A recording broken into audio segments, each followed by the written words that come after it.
It's not always the number of appointments that you run, it's the quality of the appointment that you run, the quality of the appointment that you set, and ask for the referral, because if you've done a good job, you may find that they can be a huge center of influence for you and create a number of sales outside of that lead.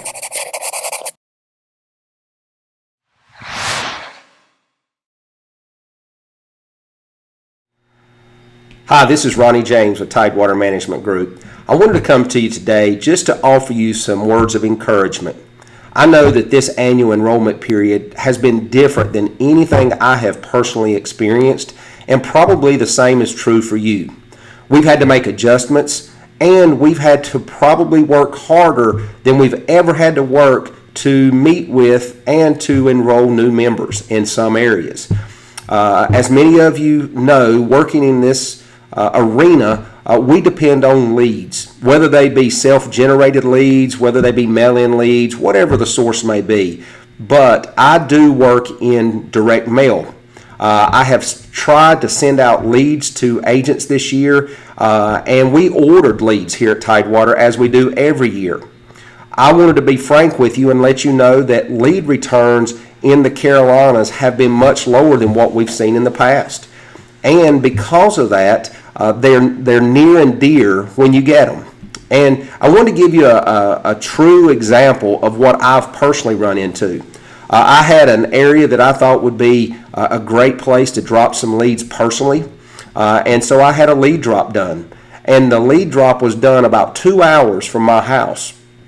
As most of you know, I say I have a car and I will travel, and I'll go out and I'll meet with people wherever they may be. But my hopes were that I would get a good return. I did not. I received 6 leads off of the drop. And in the 6 leads, some had phone numbers, some had email addresses, some had both that they put on the lead piece for me. So I went to work calling the leads just like I always do. I called different times of the day. I documented when I called. And I'd called each lead about 10 or 12 times, and finally had a breakthrough with one of my leads, and the appointment was set. Unfortunately, I was not able to set any more appointments off of those 6 leads. So then the dilemma was, do I go out 2 hours for one appointment? The answer was yes, I will. I wanted to try to salvage something out of the lead drop, and because this person had expressed interest in getting help, I wanted to be there to be that helper. So when I went out on the appointment, I was expecting to see one person. As it turned out, when I arrived, it was a lady and her sister, and there were 2 people there. I ran the appointment just like I normally would. I tried to take my time. I tried to be patient. I tried to ask good questions while I was there. We looked up doctors. We looked up medications. We went through the benefit offerings. And at the end of that appointment, I had written 2 sales. And in my mind, I thought, well, Ronnie, you basically broke even on this lead drop. So if you can keep them on the books next year as a renewal, that's when you'll be profitable. That's when you'll actually make a little bit of money. But before I left the home, I asked the ladies if they had any other questions. Then I asked them for a referral. I basically said, ladies, I appreciate the opportunity to work with you today. The way I make my living is sitting down with folks just like you. And if you think I've done a good job for you today, if you know of anyone else that you think these plans could benefit, I would certainly appreciate you passing my name along. When I left the appointment, I was happy. But within 2 days, Miss Boone, she called me back and she said, I've got 2 friends that I need you to see. And they're actually going to be at my house if you'll tell me when you can make it back. So, needless to say, I went back. 2 more sales were written, and so that created 4 sales out of that 1 lead.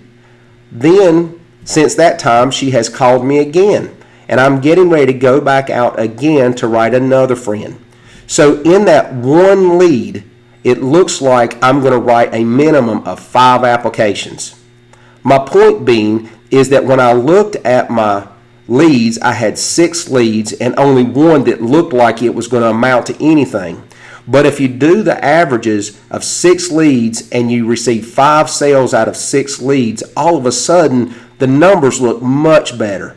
The lead drop is going to be profitable for me. I will have helped 5 new customers. I just want you to know that it's a wonderful, wonderful thing to ask for referrals. Many agents lose opportunities because they don't ask.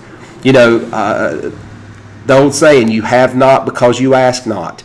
Some agents get in, they get so excited about making a sale that they forget about asking for a referral. It is always strong evidence that they're happy with you if they offer referrals. And those referrals are warm, if not hot leads when you go out on them. So I wanted to encourage you today to stay persistent, keep making your phone calls on your leads, and know that it's not always the number of appointments that you run, it's the quality of the appointment that you run, the quality of the appointment that you set, and ask for the referral, because if you've done a good job, you may find that they can be a huge center of influence for you and create a number of sales outside of that lead. As always, I wish you the best out there, and if I can be of service or we can help you in any way at Tidewater Management Group, give us a call.